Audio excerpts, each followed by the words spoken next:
गुरुर्ब्रह्मा गुरुर्विष्णुः गुरुर्देवो महेश्वरः गुरु साक्षात् परं ब्रह्म तस्मै श्री गुरवे नमः तस्मै श्री गुरवे नमः सदाशिवसमारम्भां शङ्कराचार्यमध्यमाम् अस्मदाचार्यपर्यन्तां वन्दे गुरुपरम्परां वन्दे गुरुपरम्परां वन्दे गुरुपरम्परां.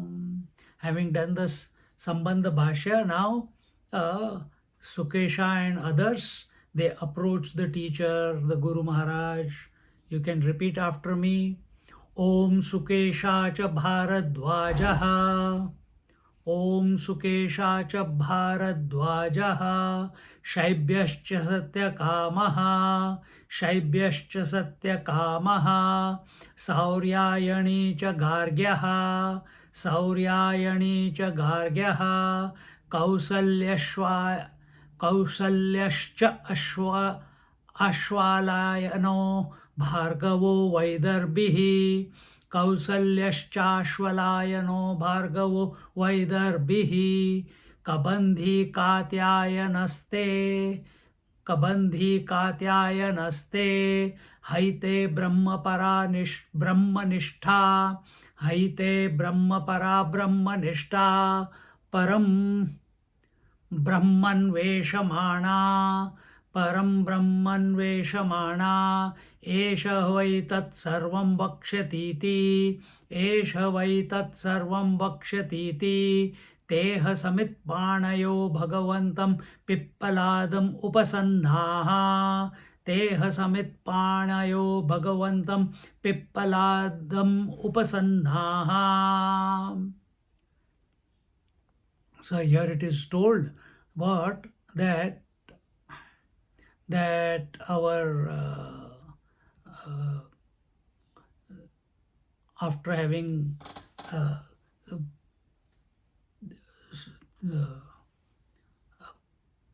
introduced, after the introduction, now the first verse says, Sukesha, the son of Bharadwaj,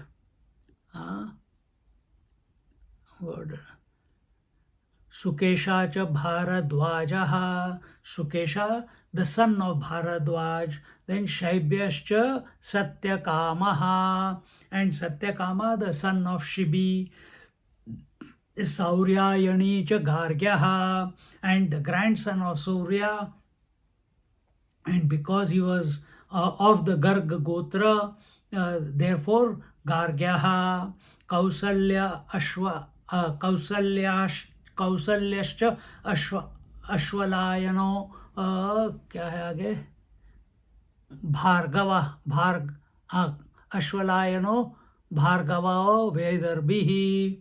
So here Kausalya, the son of Ashwala, who himself was the son of Ashwalayana,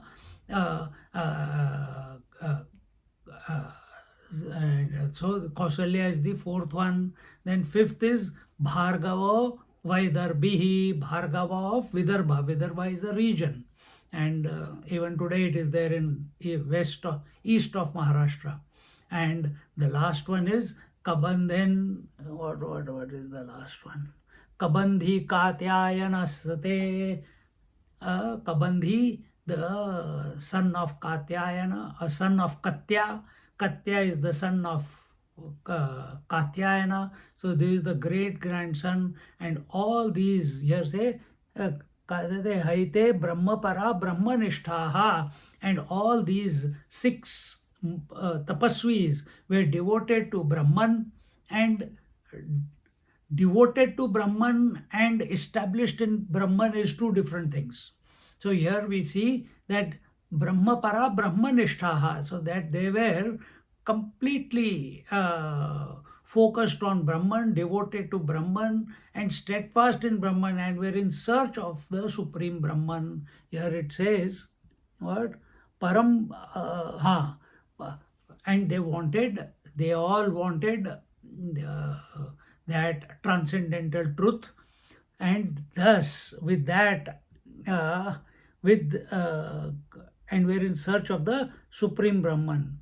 And then it says, Param Brahman Veshamanaha Eshaha Vai Tatsam, keeping that goal in view, they all oh, went to what do you call? They went to Vakshaditi. Where are we?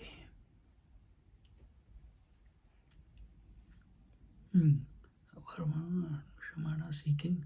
So Anvesha, Brahma Anveshamanaha means that Anveshamanaha means seeking, and thus they were seeking Brahma. Te havai, te esha havai, meaning they, that is this person, they all thus Samit Panayaha, they all along, where is it gone? Teha Samit Panayo Bhagavantam Pipaladam Upasannaha. They all along went together with Nishchitya. Nishchitya meaning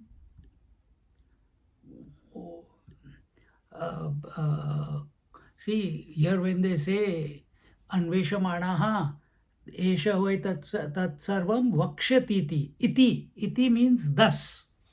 Thus means what? That they have sorted their mind out, they have worked out that by themselves they are not able to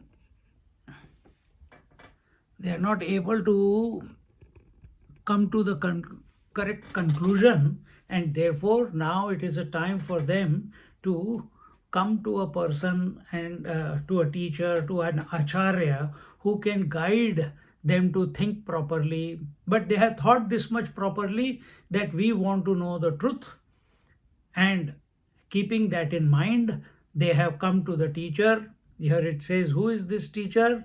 Here it says, they came with Samit Panihi, they came with sacrificial fuel in their hand. Last class I explained to you about that, and they came to the Bhagavantam. Bhagavantam means the God Pippala, or we say Bhagwan Ramana Maharishi, the Lord Bhagwan means God. Yes, last week I told you what are the 6 qualities of a Bhagwan. And here Bhagwantam also means the venerable, the most respected, Pippalad, Upasannaha. Remember Upanishad? Asan means coming close and sitting. So they approached the best among the teachers, the most venerable, Pippaladam, and in this manner the verse tells us. Now continuing with the Bhashya. The Bhashya says, just a bit of more explanation of who these people are. Each word given in the Upanishad verses, each word is addressed by Adi Shankaracharya, and so he begins Sukesha cha namataha. So he says Bharadwajasya apatyam Bharadwaja. So there was a son of Bharadwaj whose name was Sukesha. Namataha, his name was Sukesha. Shaibhyascha Shibehe apatyam Shaibhyaha. Satyakamo ya Satyakamaha Namataha. Then second person, second student or second tapasvi is Shibi. Shibi's son was Shaibya, and that Shaibya was popularly known as Satyakama. And the story of Satyakam comes in Chandogya Upanishad, which is also part of the Atharvana Veda. Even in Brihadaranyaka Upanishad also you will see his stories. Then the third person is Sauryayani Suryastasyapatyam Sauryaha Tasyapatyam Sauryayanish Chandasaha Sauryayaniti. Here he says Gargyo Garga Gotro Pannaha Utpannaha. So here the third one is talked about is Surya. The Surya's son is Saurya. Sauryayani Suryaha Tasya Apatyam Sauryaha. So Surya's, the Lord's son's son is Saurya, and this Saurya, his son is Sauryayani. Sauryayani, and because this Sauryayani was born in Garga Gotra, therefore he is known as Gargyaha. And here they have used because of the grammar, they have used the long E in the Ni, therefore Sauryayani, Gargya, Garga, Gotro, Pannaha.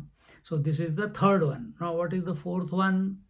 Where are we? Kausalyascha namataha ashvalasya apatyam ashvalayanaha. So Ashwal's son is Ashvalayana. Just like, remember, Prutha was our Kunti, another name for Kunti, and Arjun's name was Partha. So the different endings have different, the progeny is given a different name. So here Ashwal's, the name of the father is Ashwal, and the son's name is Ashvalayana. And he was popularly known as Kausalya. So this is the fourth one now. Fifth one, Bhargavo Bhrugor Gotratpatyam Bhargavo Vaidarbhihi Vidarbhe Bhavaha. Here it says Bhrugu, the person who was born in the Bhrigu Gotra, therefore he was called as Bhargava, and he was in the Vidarbha Pradesh. Vidarbha Pradesh is in Maharashtra, as I told you before, and therefore because he was born in Vidarbha Pradesh, land of Vidarbha, he was also called as Vaidarbhihi. Just like you are called as Indian, someone is called as Karnataki, Maharashtrian, Haryanvi, Gujarati. People from Gujarat are called Gujarati. From Maharashtra are called Maharashtrians. So similarly, the person, he was from Vidarbha Pradesh, and therefore he was called as Vaidarbhi. And the last one, the Kabandhi Namataha Katyasyapatyam Katyayanaha. And here it is told that that Kabandhi, and his name was Katyayana, because Katya, he was the son of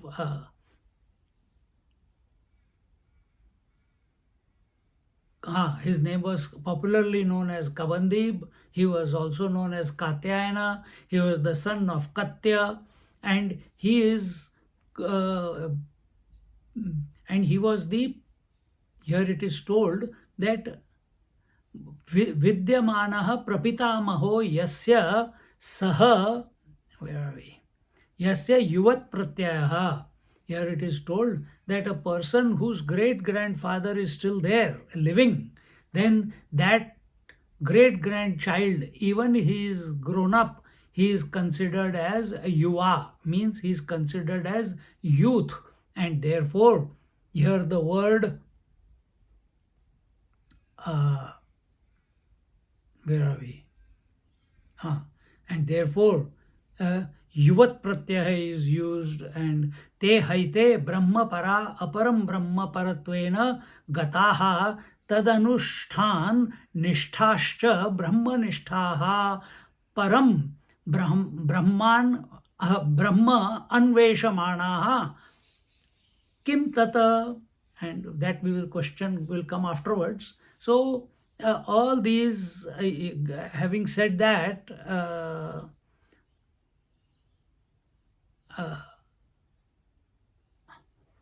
all these they were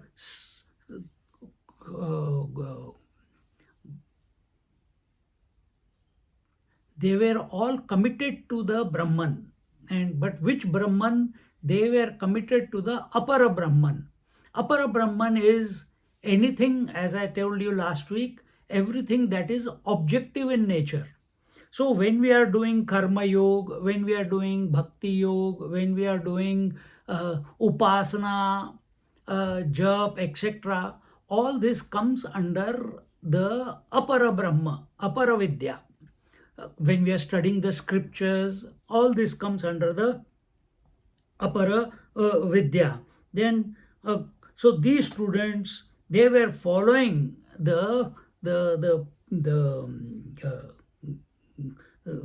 sincerely, and their upasanas and their karma kanda and whatever. And why did they do it? Because they wanted to know the Brahman. That is what the purpose was. There was no other reason to do karma kand. They did not do karma kand to create rain or to stop the pollution or to spread the culture or to next generation should not forget the samskaras. They did not do the havan or their karma kand or upasana to build temples. What will happen to the next generation? Na. They did whatever they did. Karma is not necessarily puja, archa, havan, home, etc. It is also your daily activities when done with awareness. And why did they do all the karma? In order to know the Brahman. Why did they do upasana? Karma is done at the body level, upasana is done at the mental level. Say, why did they do upasana? Why did they make their mind single pointed? Why did they do japa? Why did they study the scriptures? Why did they chant the scriptures, mantras, etc., etc.? Only to know the Brahman. Are we doing that? And therefore, they did all this. And by and as they were doing this, automatically, as we told you last week, when one gets with the right attitude, remember what was the first rule? Karmanyeva adhikaraste ma phaleshu kadachana. When you do karma without expecting any result, then what happens? Purification happens. Because the thoughts in our mind are only about the past and the future. When we are not thinking about the future, only doing what is required to be done here and now, then we are 100% available to the karma that is to be done. The result is purification. That leads to the next stage. And what is the next stage? Your attitude behind the action starts getting refined. And this is exactly what has happened. The result of purification of the mind automatically leads to higher thinking. Purification of the mind automatically leads to Brahma Vichar. Karma is to be done only for the purpose of purification. And therefore, here, this practice of apara vidya, that is karma and upasana, uh, led them to know the source. What is the source of all this karma? What is the source of all the upasana? What is the source of all the mantras? What is the source of all the scriptures, for that matter?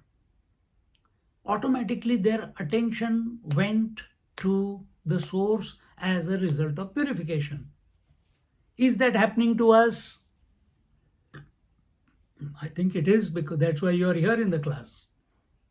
If that is happening, you are observing that in your life, understand your karma, whatever duties you are doing with the right attitude. And whatever jap, mantra, chanting, studying you are doing in your own time, that is also you are doing with the right attitude, and that is not to prove anything, not to disprove anything. Our only purpose is we want to get to the source. We want to, whatever that source is. If with that intention we do the karma and upasana, purification has to happen. There is no question about it. And when we do that, from that point of, without a second thought that this is the karma I have to do, every day I have to do the japa, I will do the japa, every day I have to do the whatever sadhana we have decided for ourselves, it will lead to inquiry into the truth, inquiry into the source. As a result of purification, the jigyasa, the urge to know, this jigyasa, right now it may be temporary. In the class, when you hear the teacher, suddenly, like Shmashan Vairagya, the sudden kindling of jigyasa. Yes, that is so interesting. It was. I'm glad I cancelled everything and I'm attending the class. But after the class is over, we are back to our own game of life. We forget. That jigyasa becomes watered down.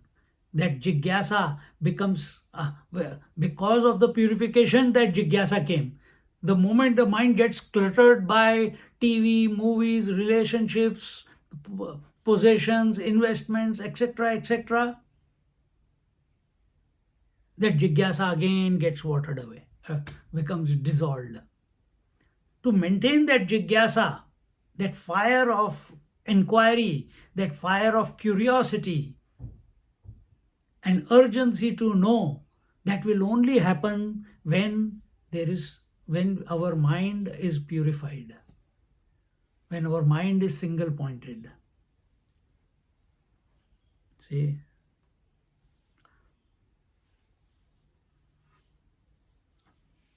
And when our karma, we were involved in the world, in upasana, we were still involved in the world, but little bit less than karma. But as this jigyasa, as this curiosity to what is the source of all this activity, physical and mental, when this gets kindled within our bosom and heart, then the person, without knowing, it's just an observation, that he starts withdrawing from the world, withdrawing from the activities, and his mind starts getting purified. And then for such a person, the one and only purpose is to seek out the truth. That is his primary pastime now. Primary motive, primary pastime, primary discipline, whichever words you may use. And in this manner,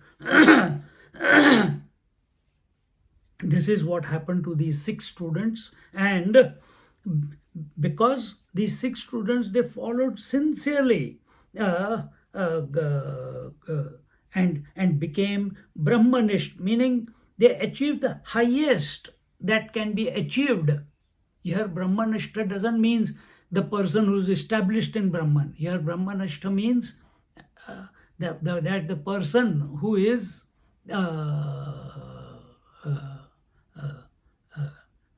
who has achieved the highest that can be gained from karma and upasana. Nothing more to be gained from that.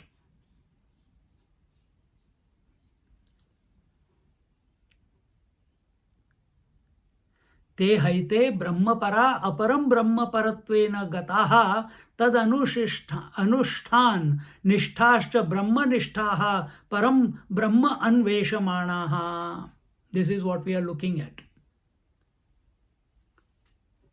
So the primary motive now was to know the source, and because now there is nothing more, no pages to be turned, there's nothing more to be undone. There's nothing more to be, we talk about letting go, nothing more to let go. When mind is pure, completely pure, nothing more to let go.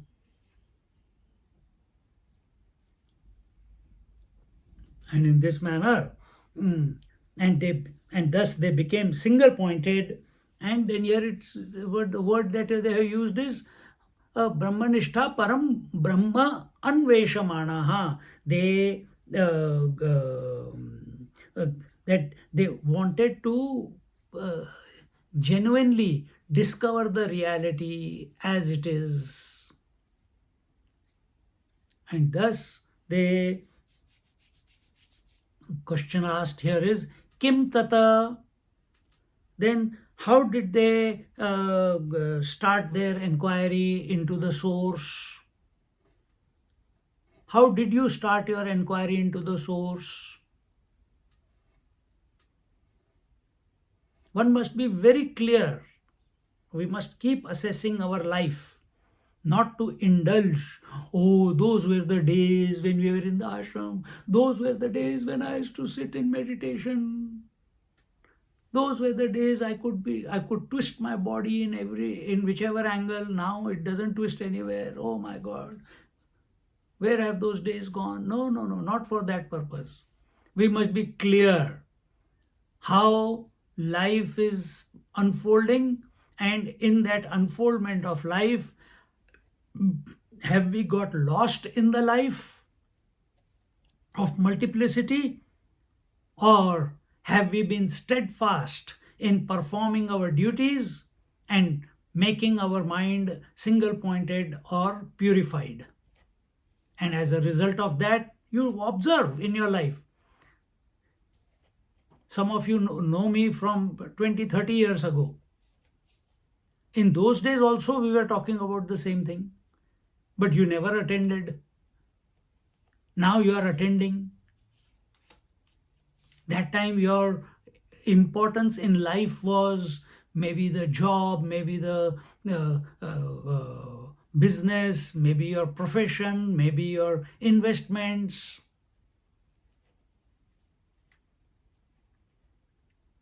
But if you had taken it in balance, see, so when we look at our life, okay, we did our job, we took up to the rearing of the children, gave them good education, gave them good samskar. Now they are married, we have done our duties, and we don't want anything from them.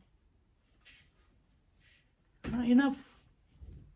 That must have come in your mind.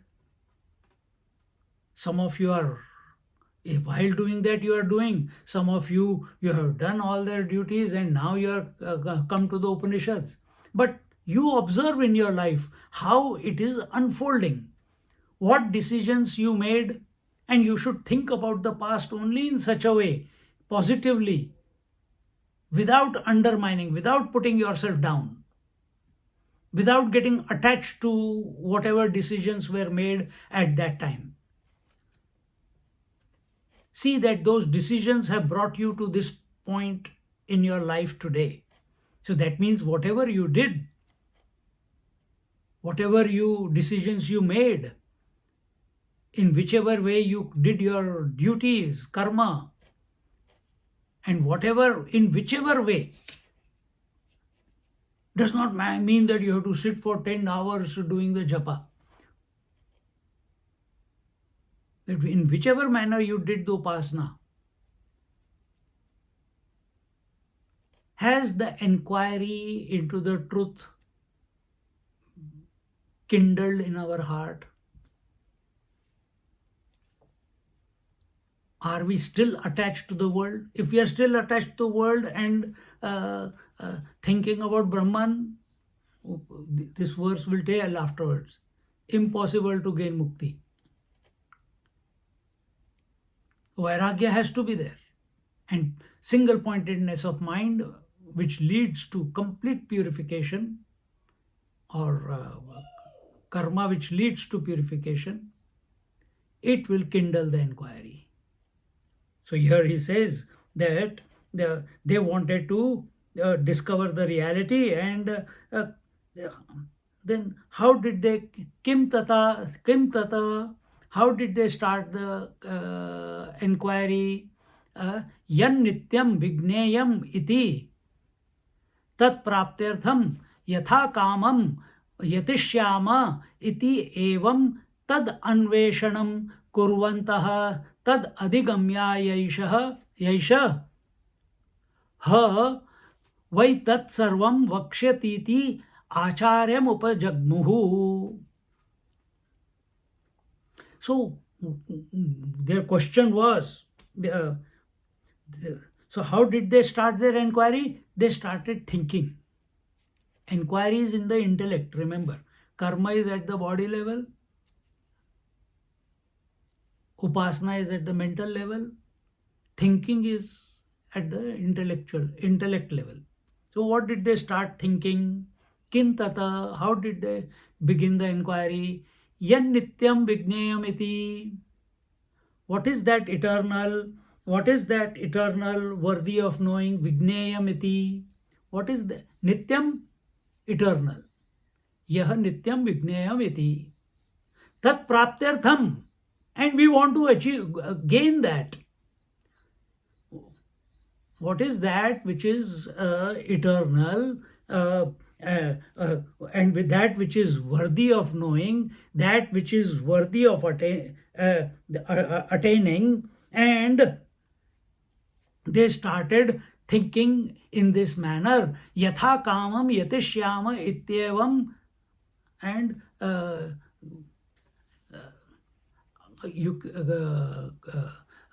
and to gain that, they thought that we are going to yatha kamam, we are going to put all our efforts in order to gain that eternal cause or eternal reality, and in this manner, iti evam tad anveshanam, thus seeking, kurvantah tad अधिगमायैष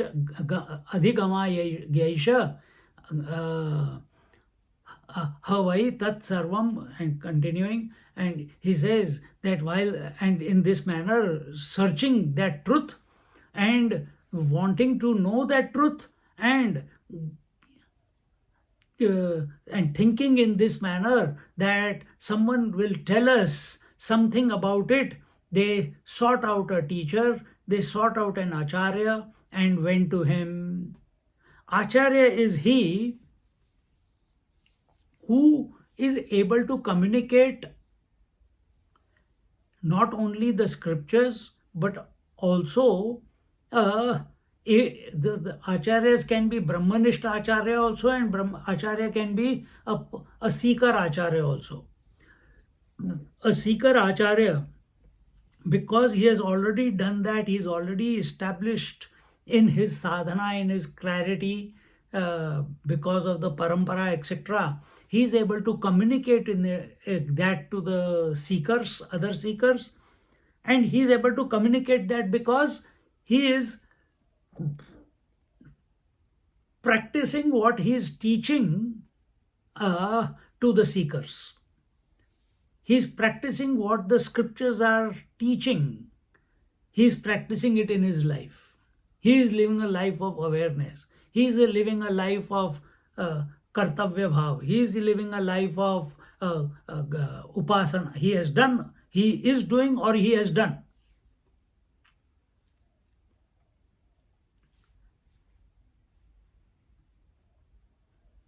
He is not a professor who teaches everything but doesn't know anything. Acharya is he who is teaching but is able to, but is also practicing it in his life. And in this way, they they did not entertain the students, they did not entertain any external themes in their minds, because they have already done the karma and upasana which has taken care of all the external themes, and thus their mind has become purified, their mind has become pure, and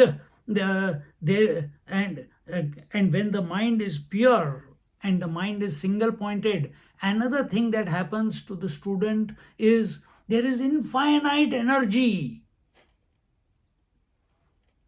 Such a student, such a seeker does not get tired. Normally, if you are watching, if you are doing some editing on the YouTube, sometimes it takes me a long time. नहीं यार, I have sat half an hour in front of the computer. I think I need a break. No time for break. Finish the job.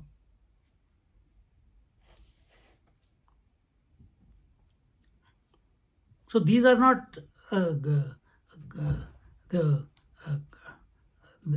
that type of seekers.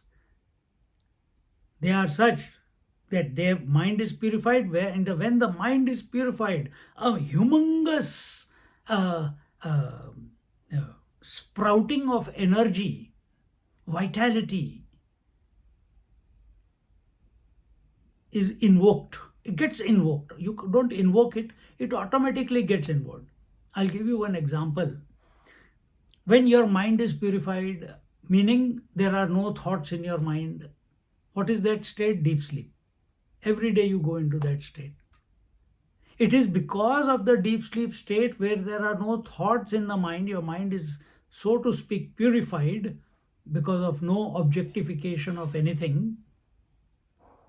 It gets rejuvenated and it gets enthused with so much energy that you are able to live your 16, 17 hours once you wake up without, and then slowly you get tired towards the evening, and then eventually when you cannot you don't have any energy left, again you want to go to sleep. It will pull you to sleep because the mind wants to get recharged again. This is the principle.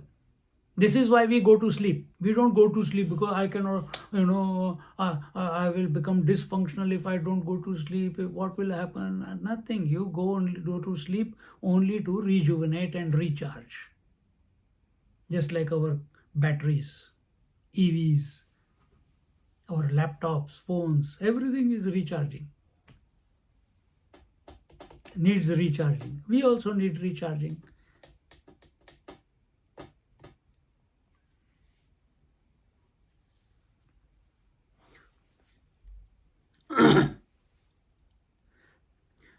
And when we purify our mind naturally, remember, you can purify the mind under force also. Purifying mind means making the mind becoming thought free, less eruption of thoughts. It can be done under liquid spirituality, drugs, smoking, etc., etc. Many ways you can do it. But here, word of caution, and that is the purification and the explosion of energy within you must happen as a result of natural living, not unnatural living. Natural living with commitment to purification and the truth. And when this explosion of energy happens, like it happens every morning, for some of us, not for everyone. Today's kids, holidays. So sleep till 10 o'clock, 12 o'clock, 2 o'clock. Then when there is this explosion of energy, this energy is available, what do you do with that energy? What, use that energy to give answer to all the WhatsApp? Use that energy to go back to sleep? Use that energy to talk ill of the world? Or use that energy and channelize it in such a manner that it takes you towards your goal. And therefore, this is our Sanatan Dharma, Sanatan way of life. In the morning, 3 o'clock, 4 o'clock, 5 o'clock, when you get up before sunrise, that energy is available. Apply that energy to meditation, apply that energy to japa, apply that energy to studying the scriptures, so that early in the morning, when maximum energy is available to you, and your mind is naturally calm because it has just gotten out of sleep, the world hasn't entered it yet.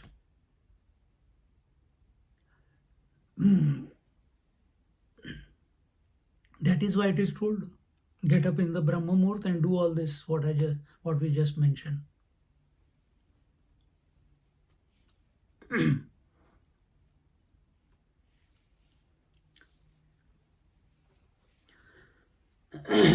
So the energy has to be properly employed in proper direction, in proper fields, so that we don't go the wrong way. When we artificially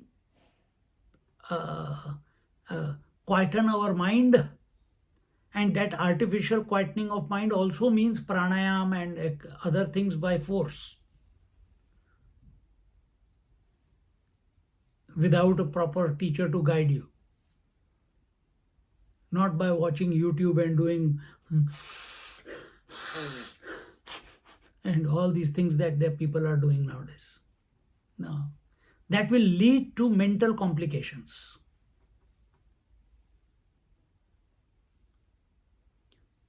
You don't do anything in life. Naturally the sleep comes, naturally the mind becomes empty, naturally the mind gets rejuvenated, becomes full of energy to conduct the activities of the day.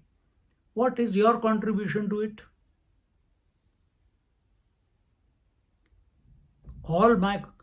These students, they have got in tune that, hey, this is what they have assessed, this is what is happening every day. Let me see how it is unfolding.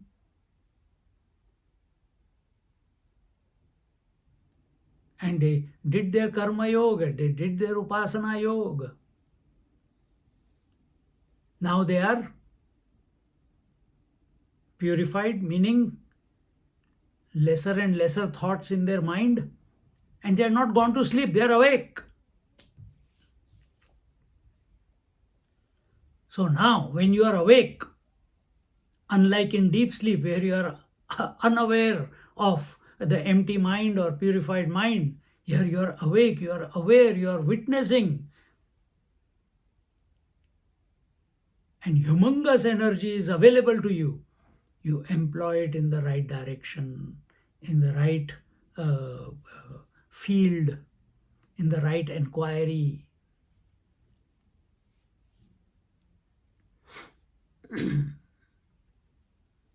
Or else it will lead to psychological complications.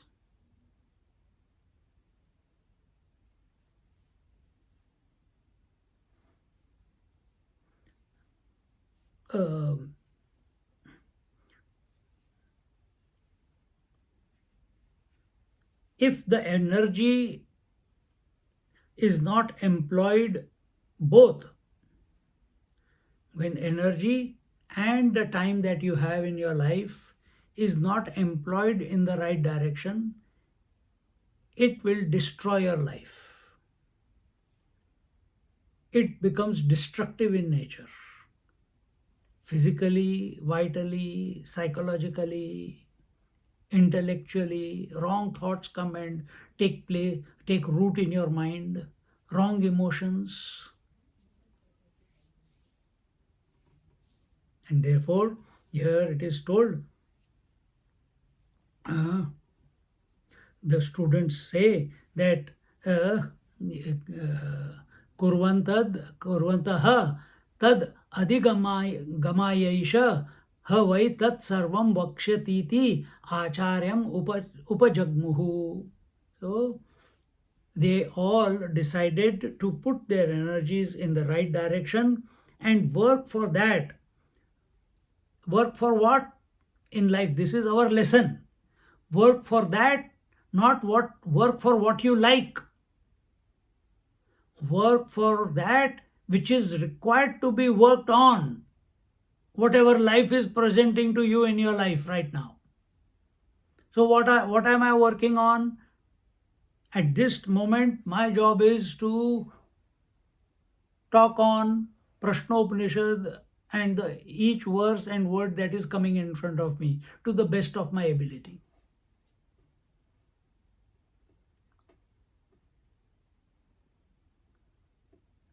Keeping in mind that this loud contemplation that is going on, it is the first student is my mind, is the mind itself. The intention is not to change the world. Intention is not to teach the world. Intention is to transform ourselves, transform the mind. And what is the transformation of the mind? That a natural kindling of jigyasa, a search, a natural urgency to know that eternal source of all karma and upasana.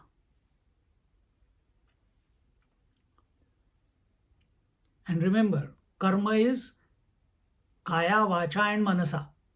So, what is the source of all these three activities? From where do they begin? Where do they conclude? And with this, so, and therefore, they said that we shall work for that which is required, whatever work is required, in order to inquire about the truth. No, I will do my way. I will study my way. I will find meaning of the Upanishad my way. I will study Bhagavad Gita my way. I don't want someone else's interpretation. It's a big, big ego trip. Big ego trip.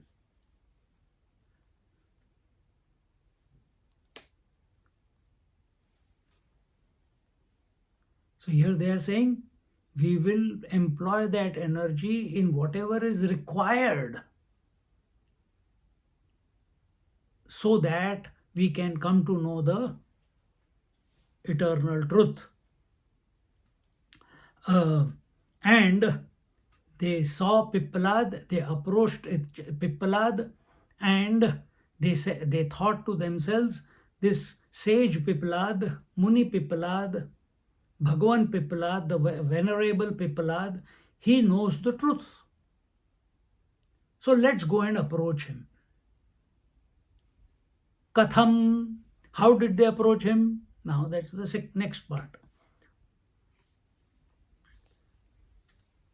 And that we will go and ask him the question and he will tell us. So how did they approach him? Teha samit panayaha samit bhara gruhita hastaha santaha bhagavantam pippaladam acharyam upasanna upajagmuhu. See?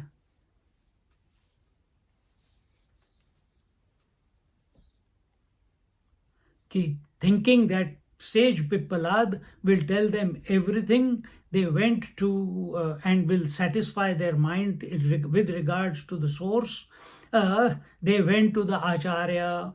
And how did they go? They went with Samit Pani. Samit Pani is dry twigs. That their hands are not busy doing something in the world. They are not twiddling their thumbs. Not they went, great Acharya, we want to know the truth. Acha, you want to know? But one moment, let me finish my mango first. No, hands are not busy. Hands are holding the dry twigs.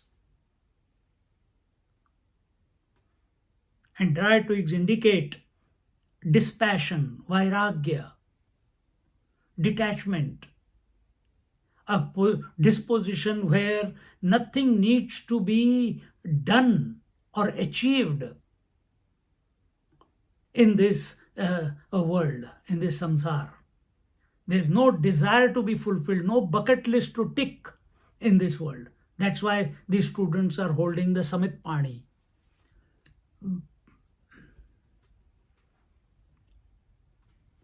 They are holding the Samidha.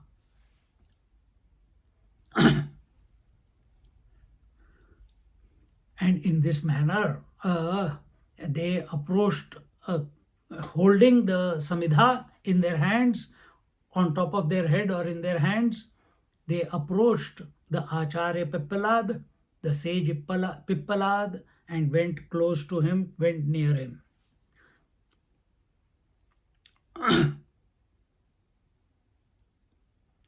See, when the teacher, when we are holding the Samidha in our hands or carrying the Samidha in our hands, it means that they are ready to do whatever the teacher wants them to do.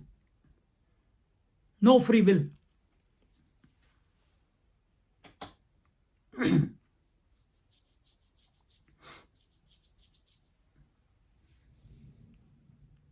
That the student, he is wholly, solely available to the diktats of the teacher. We told you this last time.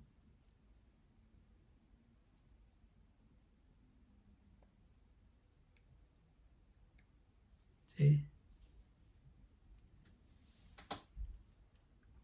They are ready to be molded by the teacher.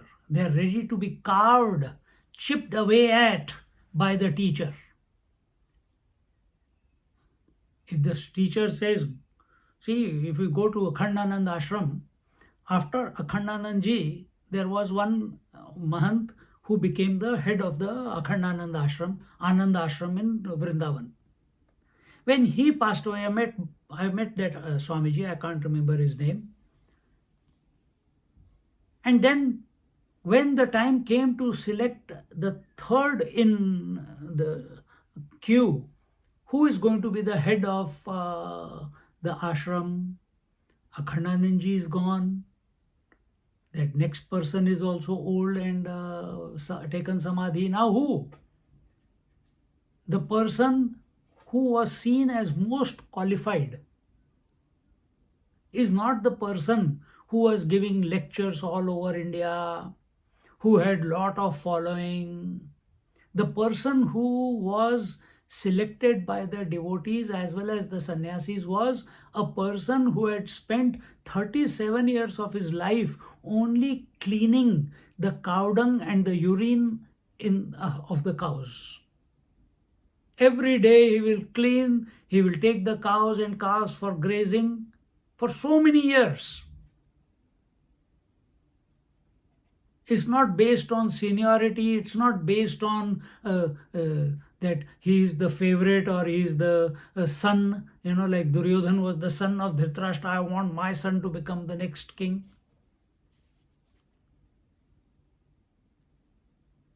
Just by cleaning the urine and cow dung and cleaning the pen every day and taking the cows for grazing, he was molded into a great master. And whenever the free time was there, he used to come and listen to Swamiji, listen to the satsang.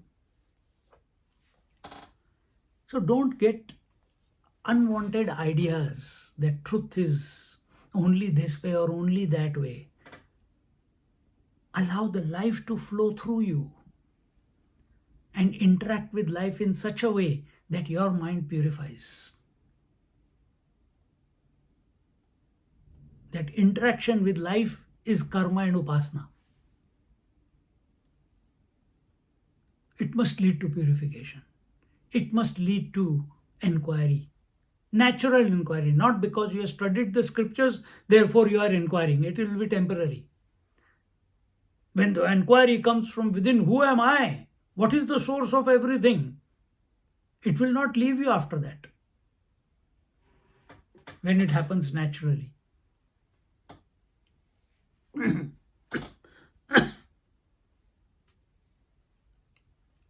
When a student is ready to work for the teacher, he surrenders to the teacher. He is ready to be molded by the teacher, carved by the teacher, disciplined by the teacher, out of faith, with the right attitude, because he's the one who's going to give me the answers.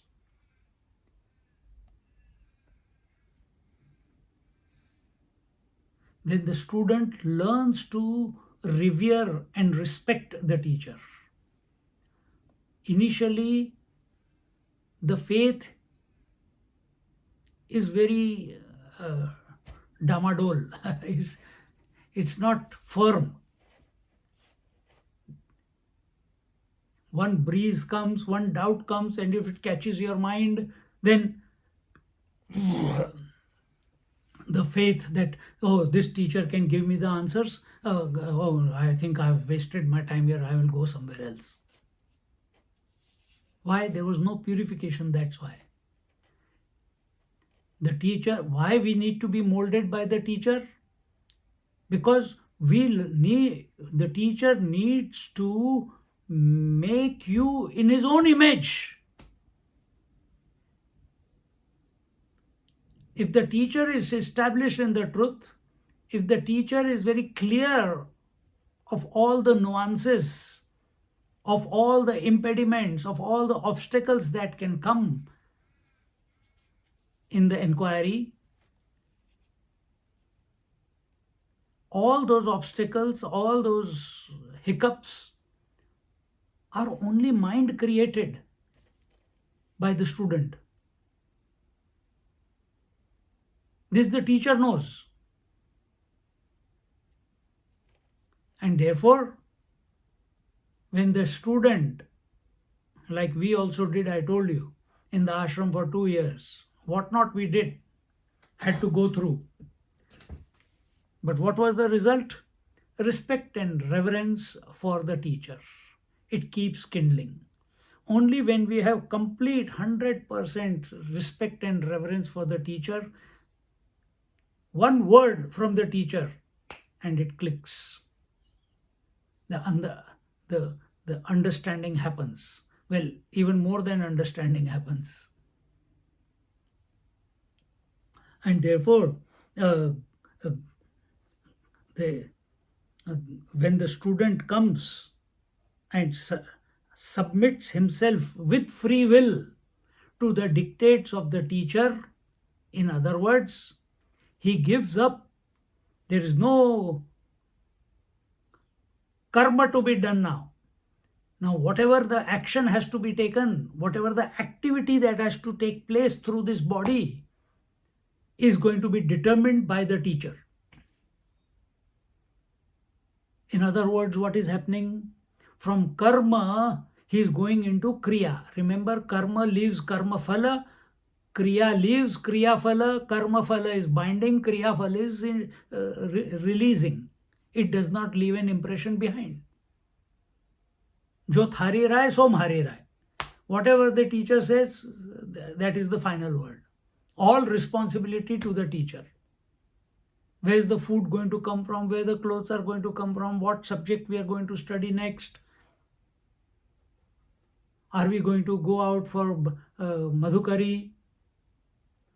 Are we going to... it's already 8 o'clock. Every day we sleep at 8 o'clock. Swamiji, can we go to sleep?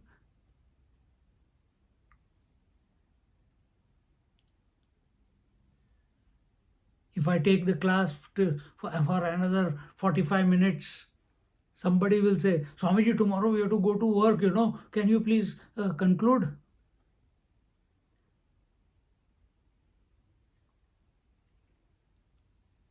And sometimes it has happened like that. So where is our attention?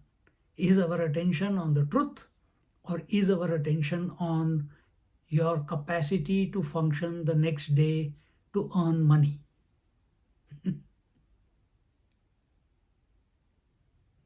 Here, living with this teacher, where teacher takes care of everything or does not take care of everything, all that is a way to uh, uh,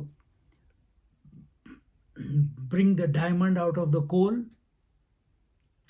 The student surrenders his Kriya Shakti at the feet of the teacher.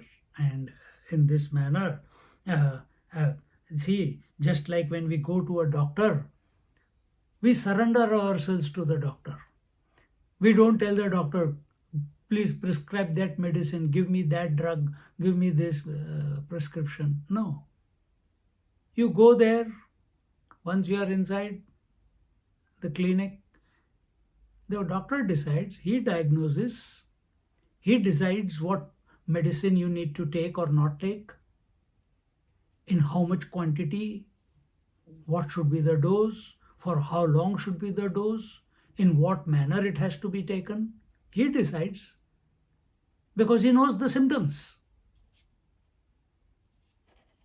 Exactly the same way. When we surrender to the teacher, to the Acharya, to the Guru Maharaj, then he decides. Because he knows what is the nuskha for you, what is the medicine for you. It cannot be the same for everyone. What is the medicine for you, in what manner, in what measure, in what, for how long?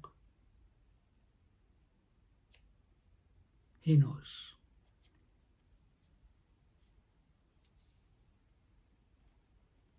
But for him to diagnose you, he has diagnosed. The ones he looks, he diagnoses. But are we ready to take the medicine? Ayurveda is very, very bitter. Let me go to allopathic. Allopathic has too many side effects. Let me go to homeopathy. Oh, homeopathy, too many sugar pills. My sugar is going up. Where will you go? Somewhere you will have to stop.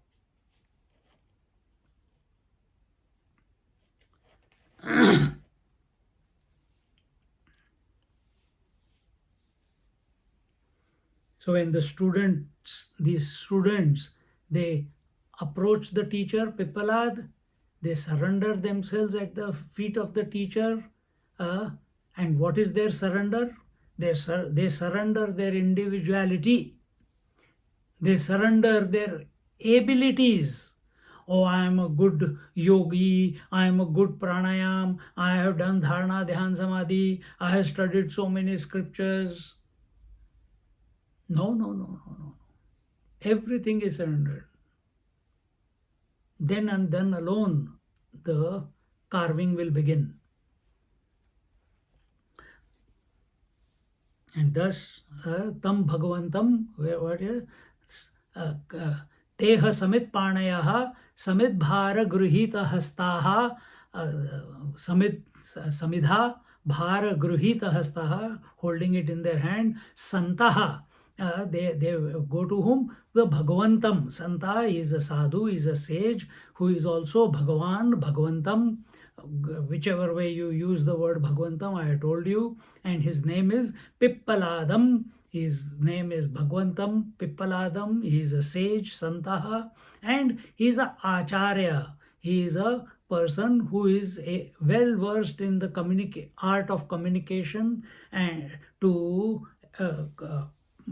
pass the knowledge, etc. And upasannahas upajagmuhu.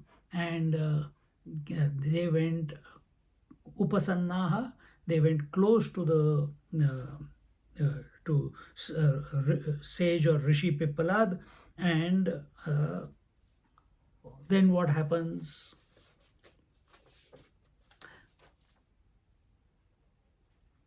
When 6 of them reach the teacher, in the second verse, you can repeat after me. तान्हस ऋषिरुवाच तान्हस ऋषिरुवाच भूय भूय एव तपसा ब्रह्मचर्येण भूय एव तपसा ब्रह्मचर्येण श्रद्धया संवत्सरं संवत्स्यथ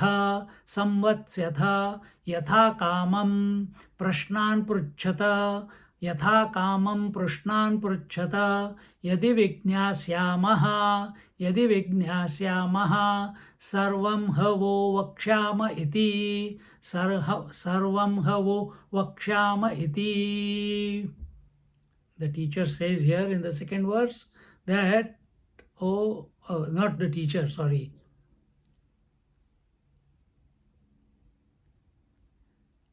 And they went to the teacher with that question, and that when the six of them here, when the six of them approached the teacher, reached the teacher, and when he finds the students have come in the right manner, they have not come with arrogance of knowledge, arrogance of tapasya, arrogance that I have done this, I have done that. No, they came in the right manner. What was the right manner? Samit Panihi. The teacher said, what did he say? He says that live for a year, whatever years you have spent in your purification, all that is good, because that has, I can see that you are ready. But now one more year you spend here with me. In what manner? In tapasa brahmacharyena shraddhaya. So, doing tapasya, meaning doing penance, brahmacharya, practicing abstinence, and shraddha with faith, and practicing these three, now you live with me for a year. And samvatsaram, the samvatsaram is a year, and yatha kamam, according, and after that, anantaram, after that, samvatsaram samvatsyatha, here he says what? Yatha kamam prashnan pruchhata. He says, then if you may ask the question according to your desire. Remember, that is why they have come, to ask the question. And then he says, he just doesn't stop there. He says, yatha kamam prashnan pruchhata. Pruchha means you may ask. Yadi vignasyamaha, if I know the answer to the question, sarvam ho vakshama iti, and whatever I know, or if I don't know, I will reply to you at that time. But first, you live for 1 year with tapasya, brahmacharya, and shraddha.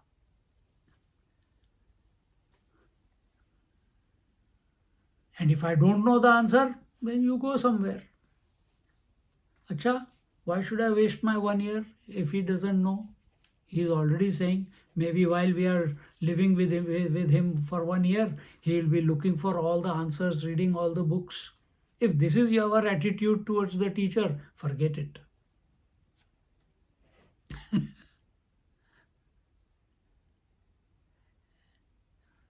The Bhashya says, Tan evam upagatan sa kila rishiruvacha bhuyah punaha eva yadyapi yuyam purvam tapasvin eva tapasendriya sanyamena tathapiha visheshatah brahmacharyena shraddhaya cha astikya buddhyad aravantaha samvatsaram kalam samvatsyatha samyak guru shushrusha para santo vatsyatha. So here he says that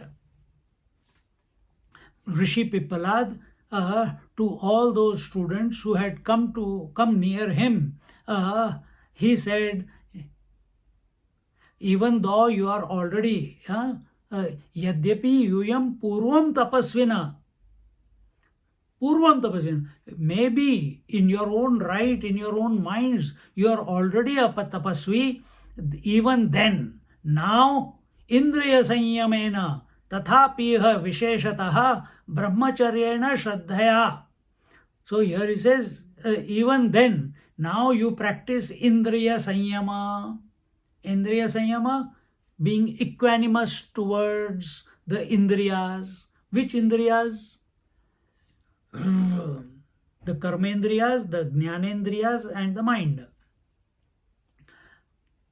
And more than that, practice brahmacharya and also shraddha, shraddhaya cha astikya buddhyad aravantaha, and also with a positive frame of mind, with respect and reverence, and serving the Guru Maharaj. You have to live here for 1 year, samvatsaram kalam samvatsyata.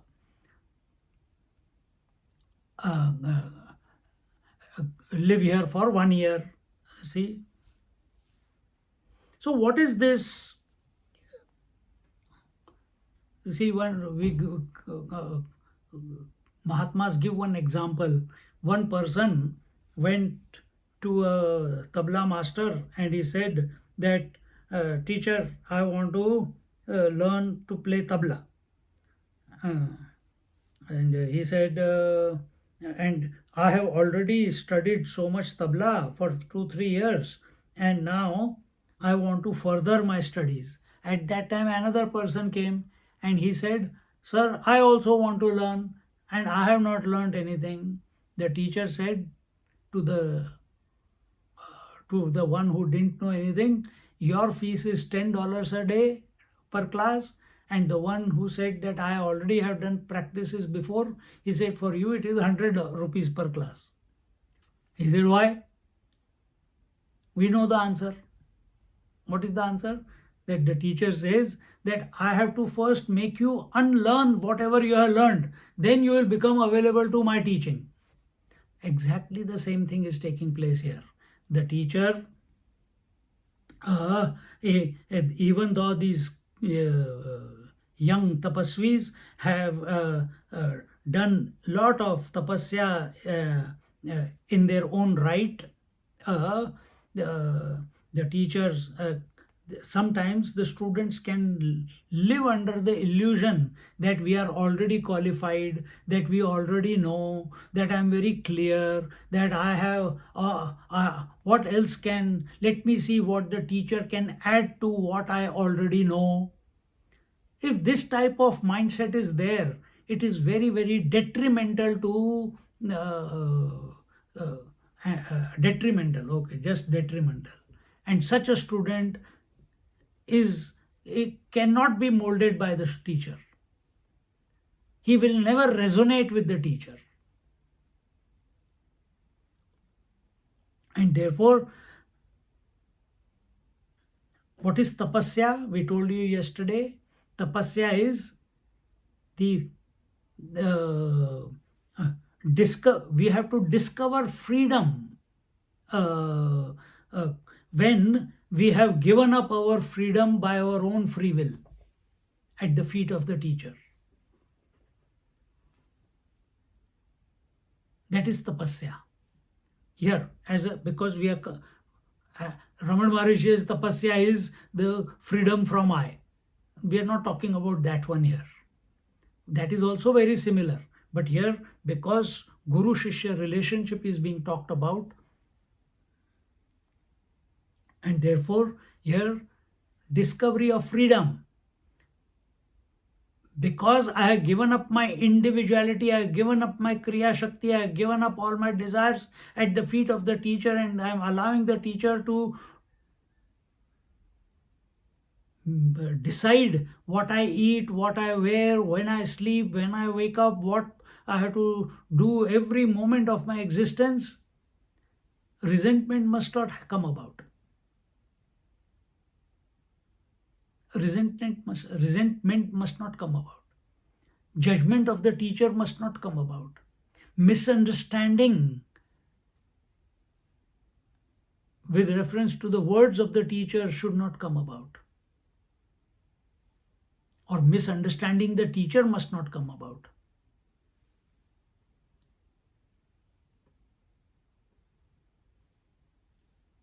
Instead, you discover freedom. That you are ever free.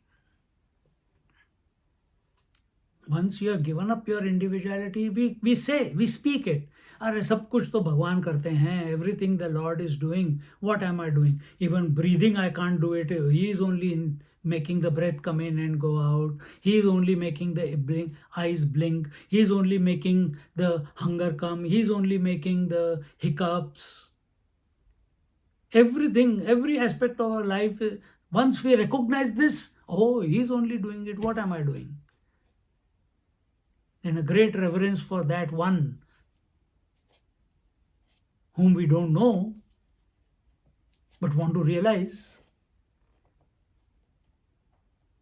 Just like nowadays, the young kids, before they have a kid, they have a dog or they have a puppy or a cat. Why? We want to do practice how to take care of children. The Guru Maharaj is also checking. The student is also checking. Initially it is like that. But in that checking, we must surrender. Not meant keep the checking going on all your life. You got only 1 year. We had only 2 years.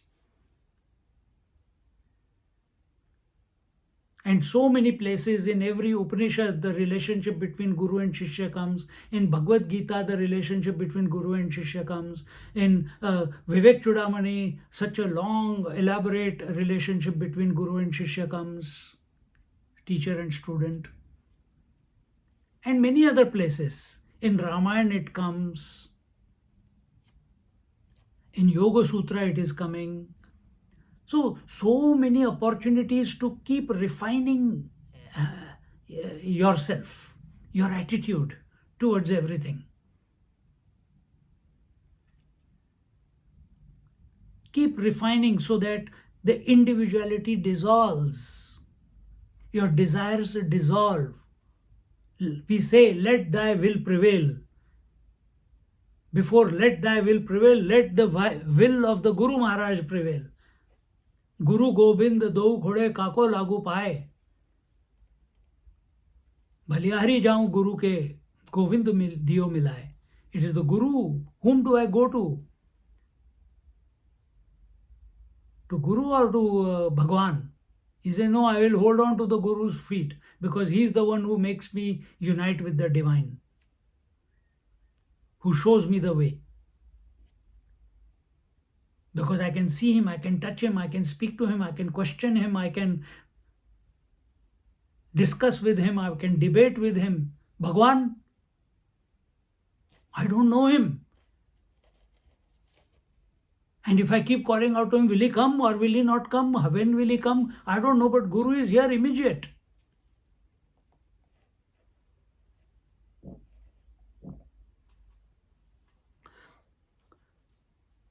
Then the second, and when we have the second is, first is tapasya, second is indriya sanyam. Sukha dukkha samay kritva labha labh ho jaya jo.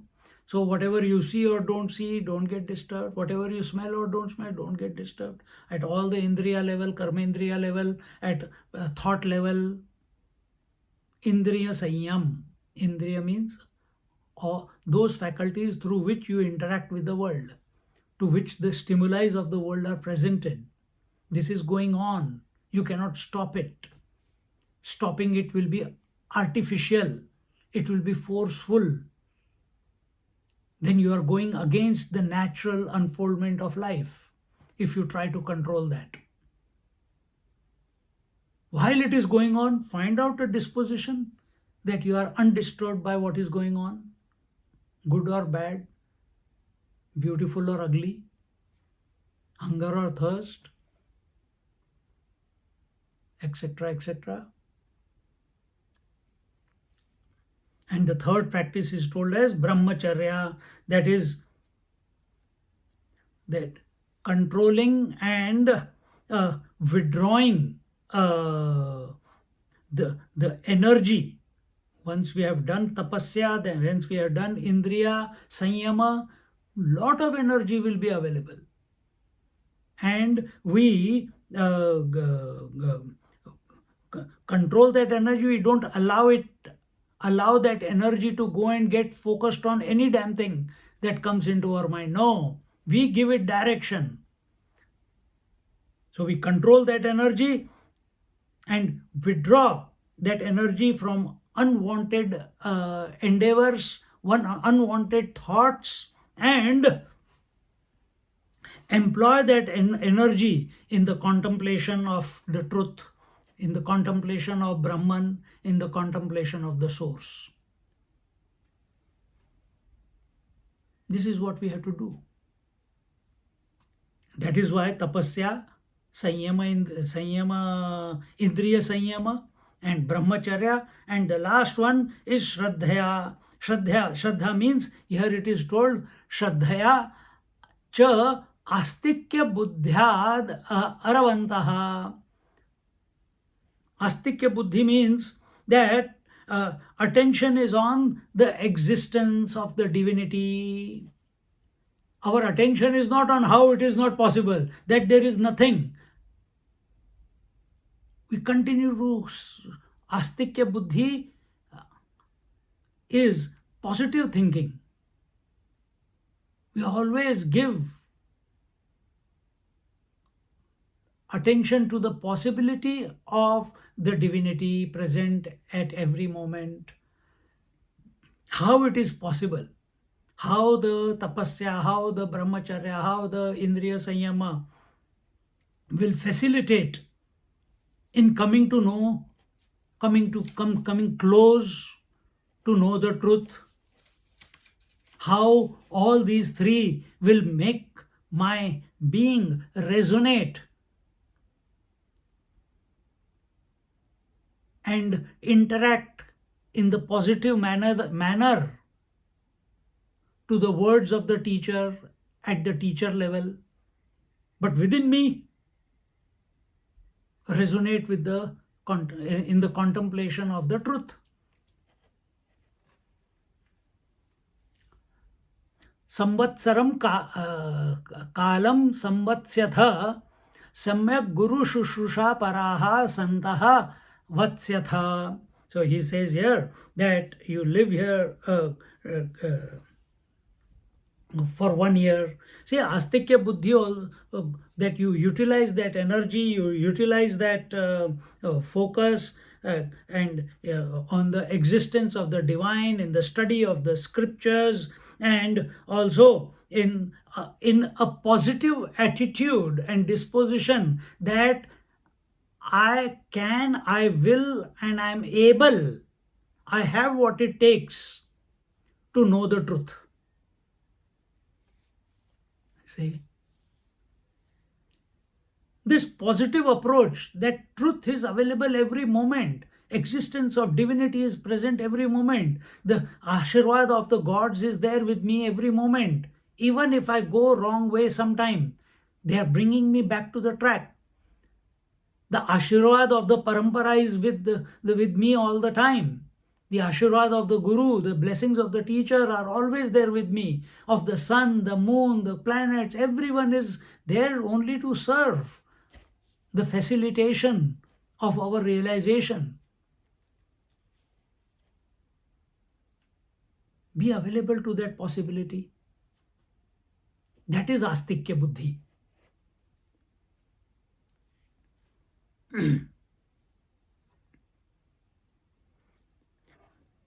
Wherever there is relativity, there shraddha alone can help us. When we are thinking of Brahman as separate from us and we want to realize, only shraddha can benefit us. Till we have not realized that the Guru and Shishya are essentially one, till then shraddha, meaning faith, can only benefit us. Till we are thinking about the Brahman, and wanting to realize the Brahman, till then only faith in that unknowable, in that Bhagwan, who is Nirgun, Nirakar, or with Saguna Sakar, then maybe we have to have the positive approach. Not under force, naturally. And this shraddha alone can give us strength. Alone can give us strength in a relative world. Everything is happening on basis of faith. So he says, stay samvatsaram kalam samvatsyata samyak guru shushusha paraha santaha vatsyatha. He says, stay here for 1 year and serving the teacher in proper manner, as I have mentioned before. And then, and when we are, and then here he says, tataha yatha kamam yo yasya kamaha taman kamastamana taman atikramya yatha kamam yad vishaye yasya jigyasa tad vishayan prashnan pruchhata.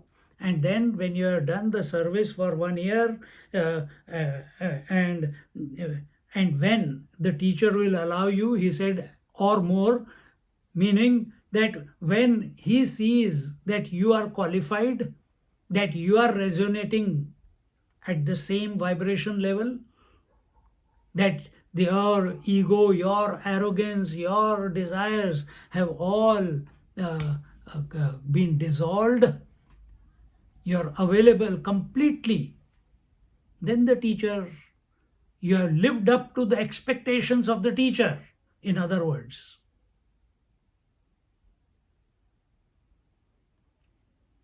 Then the teacher, well, that will be the real seva towards the teacher, when we have lived to the expectations. And what is the expectation of the teacher from the student? That the student realizes that he is Aham Brahmasmi. Give me 2 minutes, we'll just conclude this quickly. That is the expectation of the teacher. But teacher should not expect, then why did you go to him?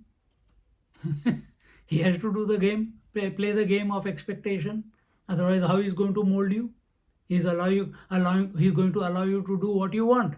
And then you'll ask the question and he'll say, go and find your own answers. No, it doesn't work that way. So here he says,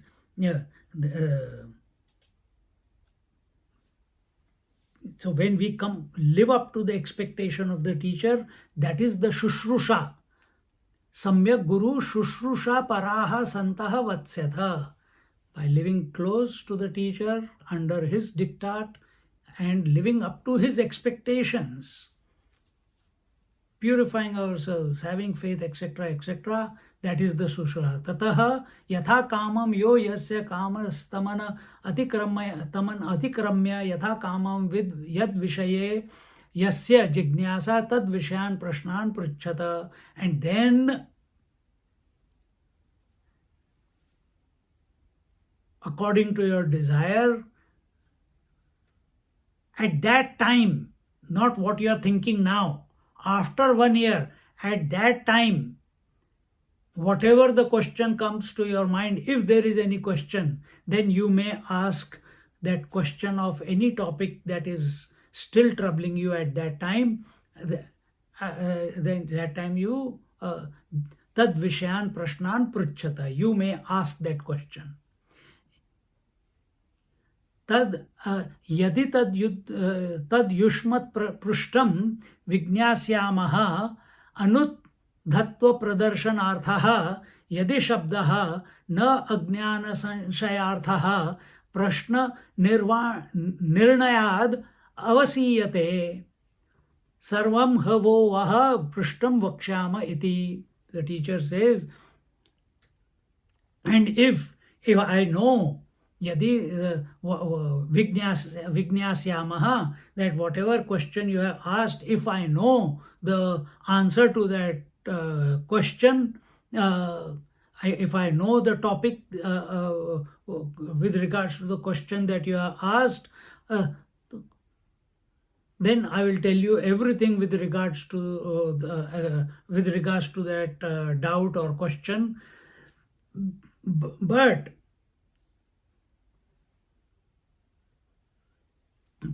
if you are, yeah, you see, anuddat tvat pradarshanaartho yadi shabdah, if you use words or you use words to formulate a question, for what?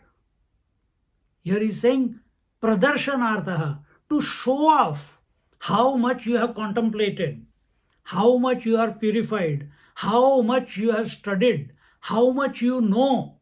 If you do a display of that, I will come to know straight away.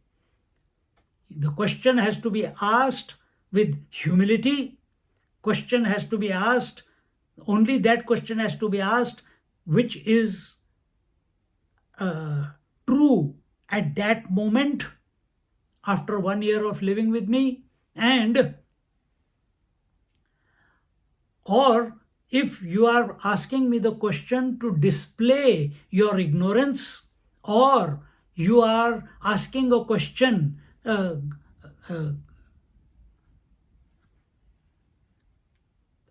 and if you are asking a question to display a doubt, you are not allowed to ask.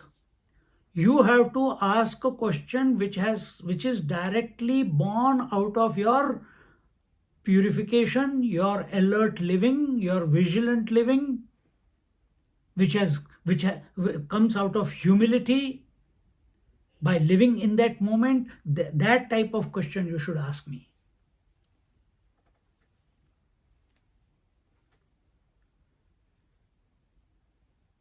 Now, what will be that question? न अज्ञान संशयार्थः प्रश्न निर्णयाद अवसीयते.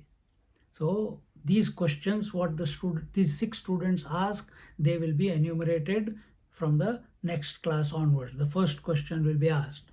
That will be the question by the last student, Kabandhi, and he asked the question, the whole creation arises from where? And we'll look at it in our next class.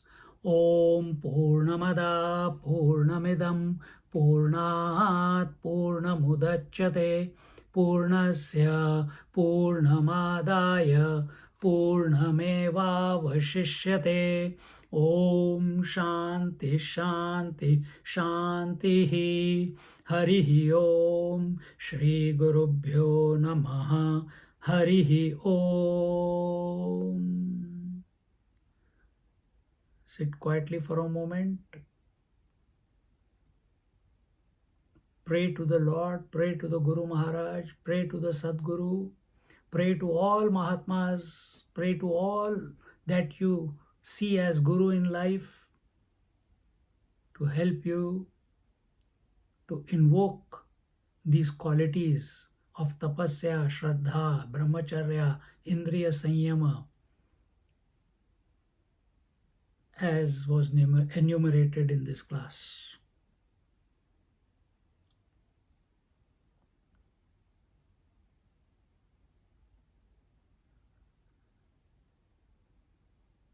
So we become qualified.